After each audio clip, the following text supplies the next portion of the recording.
Hello everyone, this is doctor Hemanth. ఈరోజు కంటి శుక్లాల గురించి నేను మీకు అవగాహన కల్పించబోతున్నాను.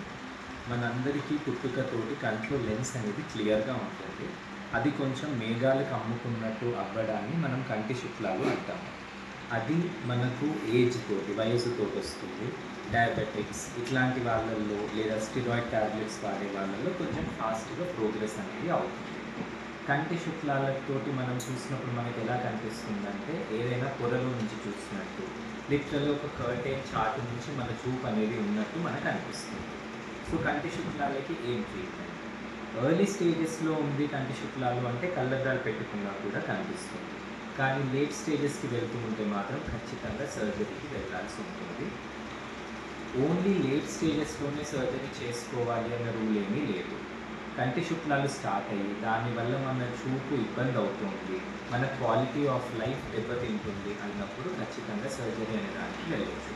సో కంటి శుక్లాలకి చేయి పద్ధతితో చేయడం ఉంటుంది, లేజర్ పద్ధతితో చేయడం ఉంటుంది. లేజర్ పద్ధతితో చేసేది ఫేకో ఎమల్సిఫికేషన్, అంటే కంటికి పెట్టే ఘాట్ అనేది చాలా చిన్నగా ఉంటుంది. సో లేజర్ పద్ధతిలో చేయడం అనేది చాలా safe and very accurate results తోటి వస్తుంది.